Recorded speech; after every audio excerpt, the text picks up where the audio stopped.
am a huge monogamist at heart. I want undying commitment from the person that I am dating and that I'm going to spend the rest of my life with. I give that to them and I expect that in return. And I think our society's playing with that boundary is ultimately leading to a complete breakdown of healthy relationships. It's why you're seeing the vast majority of Gen Z unhappy in their relationships. It's why we have the lowest marriage rate since America began recording marriage rates in the 1860s, and we have the highest divorce rate as well. So we're unhappy when we're dating. We're not getting married. If we do get married, we end up getting divorced. And as a result, Pew Research has found that our generation is just taking ourselves off the market entirely. We decided it's not even worth it. So I think that's a huge component. Are you talking about that recently released data from Pew?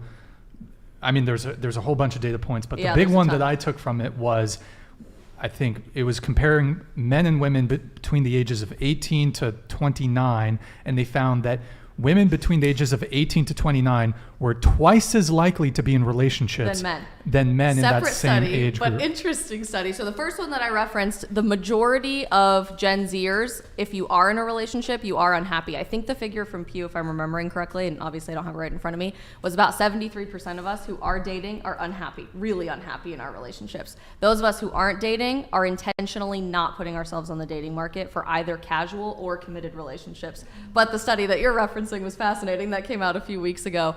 That women our age are more likely to be in relationships than men, which makes you think, who is everybody dating at the end of the day? If the women aren't dating the men, then how did that statistic end up coming to fruition? What crosses my mind is I think there's perhaps two explanations. One, women in that age group are dating older men, 30 to 40. But I think the bigger thing is that women are maybe think they're in a relationship or are in a relationship and they're sharing higher quality guys. So, and there's this concept called hypergamy. Women are all chasing after the top tier of men. So a lot of women are happier sharing a top tier guy than settling for a guy that's actually on their level. So, go ahead. I was going to say, I agree with you. I think I made like a TikTok the other day that was like, get yourself an average man, ladies, or something like that. Because like the majority of your audience, I would say, is average males, right? We're like, there's some chads. Well, there's yeah, some chads but for sure. But it's it's like what, less than 5% of men are making like $100,000 a year in America or something like that. Like it's really low. So most people are average. Yeah, just average. Like, so I think we need to normalize the fact that like, if you get in a relationship, he doesn't have to be making the same or more money than you, right? Because that's true equality and like equity or whatever, however you want to phrase it. It's about what you give to the relationship. And so whether that means that you're a stay-at-home mom and he's out there working full-time or vice versa, it's about like everybody doing their part, whether you're man or woman, whatever role you want to play. So. Yeah, but here's the problem is that you basically, what you have going on in the dating marketplace is average women don't want average guys. I'm encouraging them to. That's what my podcast is about. Call me crazy. Why wouldn't average women just decide to stop being average ourselves and raise the standards for what we expect from the men that we're dating?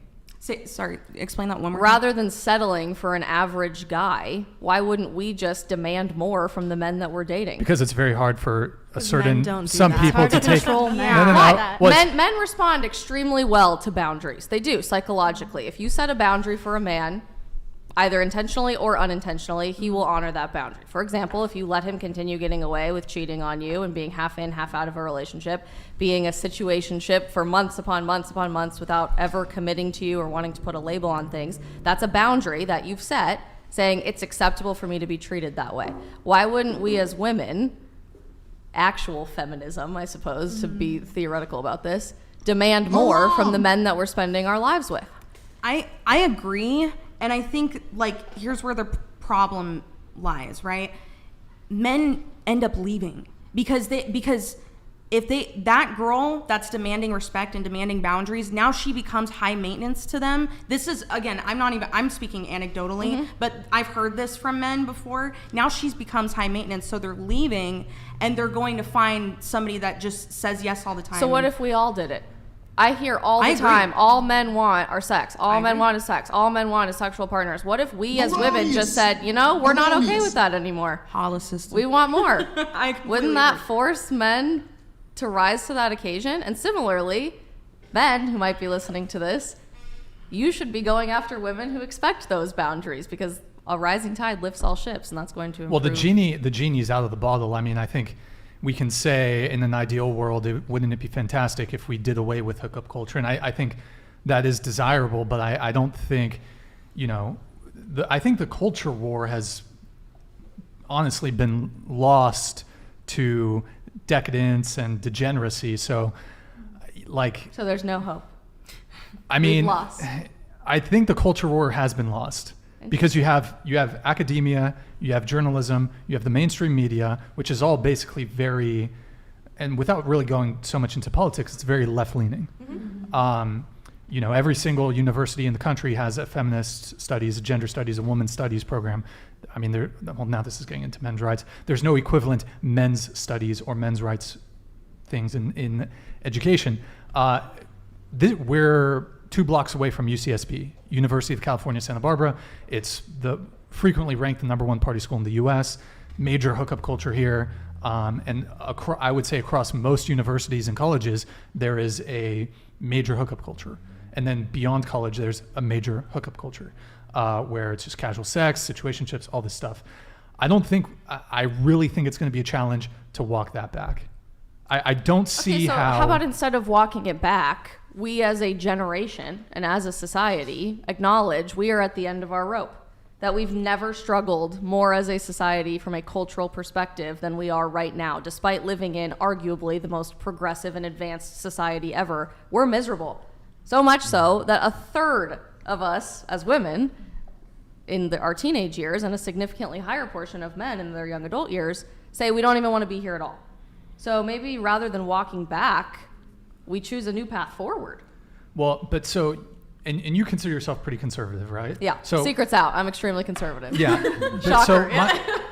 I mean, one thing that occurred to me is, I mean, social media and dating apps. Mm-hmm. I think that these are majorly at the forefront of hookup culture, all this stuff.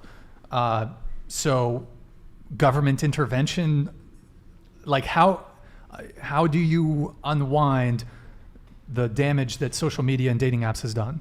Well, that's the problem. You can't unwind, in my opinion. And this is the really hard reality of where we go from here. I work a lot with generations older than us, and I cannot tell you how often every day I hear Gen Z is beyond all hope. Gen Z is destroying America. Your generation will be the end of us. When in reality, somebody else built this world that we have grown up in and have really struggled to come into adulthood in, and now has been dropped in our laps, and we have no idea what to do with it moving forward.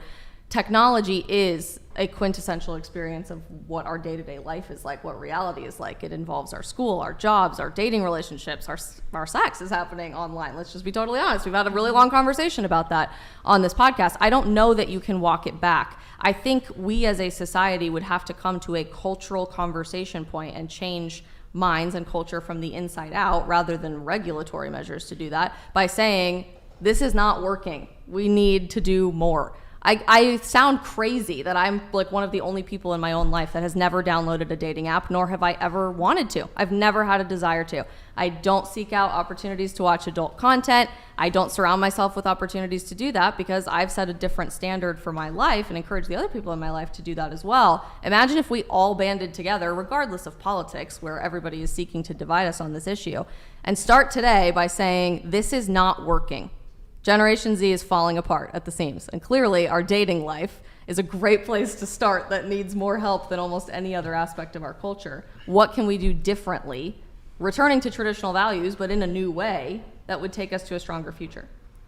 I don't think it can be undone, honestly. I think it's just going to be the status quo. I mean, you have the basically the destruction of the nuclear family. That's gone. You have feminism. It's not gone yet. Well, People are attempting to. It's not gone, but I mean, isn't it the majority of people are being raised in single mother households? People say it's acceptable. The majority of Americans say it's acceptable for people to do that and the study of single single mother households, I mean, you're like 75% or something like that more likely to drop out of high school, like, you know, more percentage like to go or get arrested, like all that kind of stuff. Like single mother households are like not good for kids. They're just not. I understand there's circumstances where some men leave and there's nothing you can do about it, but that's the thing. Like, that's why I'm divided on that issue, because if we make this general statement like, you know, keep the nuclear family together, but if he leaves, how is it her fault, you know?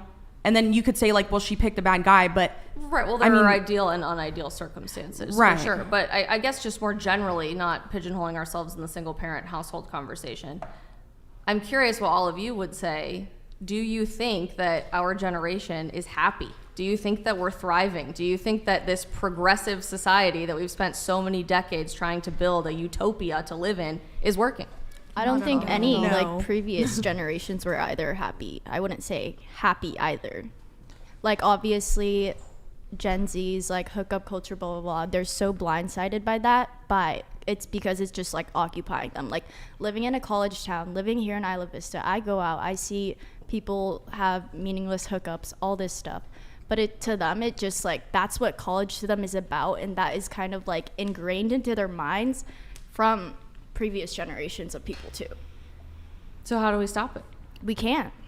Yeah, I want to have faith that we can like do a drastic turnaround, but I don't think it is. The internet in itself, there's so much privacy of what somebody could do on their phone anyway, that like, I think we're too far gone, honestly. I also genuinely believe that people don't care anymore. Yeah, well, I think one big issue is, so let's talk a little bit about divorce too. So I think there's really two solutions to the divorce issue. Is either so men are disincentivized to get married because of the financial risks that are involved. And, you know, men are waking up to the fact that 50% of marriages end in divorce, 80% of marriages are 80% of divorces are initiated by women. So one of two things or both things have to happen. Either we as a society, we need to re-stigmatize getting divorced, which right now there's no longer any social stigma. There used to be. There's no longer any social repercussions to getting divorced. That's not going to happen. So the only thing that can happen is we need to change the marriage laws to re-incentivize men to want to get married. So there can no longer be, and that might come to the detriment of some women, because a woman who does fully sacrifice her career to raise a family, there is to some degree a legitimate argument to be made to continue supporting her in the event of a divorce. However, I mean, I don't want to get too far down that. There are some arguments to be made there. There are definitely arguments for child support because it's for the benefit of the child. However, the way it's currently is, women are incentivized to get divorced because there's a financial reward. So you never sign a contract with someone who is rewarded for breaking it, and if the male's the breadwinner, the woman's not, and there's a dispute in the relationship, it can be very tempting to be like, well, if I divorce him, I get this much money and I don't have to deal with him anymore. So I think that probably the marriage laws have to be rewritten. However, go ahead. I was going to say, so the law doesn't specifically say, women get all the money in divorce, right? It says whoever is making the most income is getting alimony. So yes, if the woman's you're right. If the woman's the breadwinner, then she gets divorced. Yeah. If she gets divorced, then she might be paying alimony payments to the men. However, the stats also further show, I think it's like 97. It's either 90 or 97% of alimony payments go from men to women. So there's that, and then Zenitsu donated thank you, man. $19.99. Hello, Brian. You're a legend. Keep up the work. Do you think making $1 million a month can get me almost any girl in America? Dubai oil geek / Prince, by the way. You're a oil geek Prince, by the way? Hold on, I got something for you. I drink your milkshake. Favorite movie. I drink it up. Yo, thank you, man. What was it, $1 million a month? He said, $1 million a month. We'll get you any girl in the U.S. I think you need more than just money. You need more than just money in the U.S. You need the entire package in the U.S., I think. Okay, so to bring it back, we were talking about marriage. Right. So Divorce. Oh yeah, 97. I think 97% of alimony payments go from men to women. So, but in addition to that, even if whether it's the man's the breadwinner, the woman's the breadwinner, there's a bias in the court system against men. So, I mean, I don't know if they've done studies on this, but I'd be curious to say if even in situations where the woman's the breadwinner, if there's a little more leniency, perhaps men are less likely to seek alimony. I'm not entirely sure on all those details, but there's 100% of bias in family court systems when it comes to child custody and when it comes to alimony. Well, I think it depends on where you live, right? Like if you're living in a predominantly conservative area in America, it's like Mississippi or like places where, I'll just say women's reproductive rights aren't legal. I think they usually side with the men. Like, no. Honestly, in some ways, this is like kind of a little advanced take on this. Feminism and conservatives have a few things in common. Women need to be protected. Like there are. It's a different. I'm not sure exactly how to articulate this, but whatever state you're in, there's a bias against men in the court system. Doesn't matter what state. It's worse in liberal states, but there is a bias against men in the court system. So I agree. Like, I grew up with a single dad for a little bit, right? My mom was like, she had her own issues, and so I had a very strong relationship with my dad. My dad's like my best friend. So, is there? It's okay. It's about to come in. So. So yes. So he got screwed over by the court system plenty of times. He tried to file a no contact order against her, all this kind of stuff, got denied. So I agree that there's like a stigma, but I don't agree with any extremes for anything,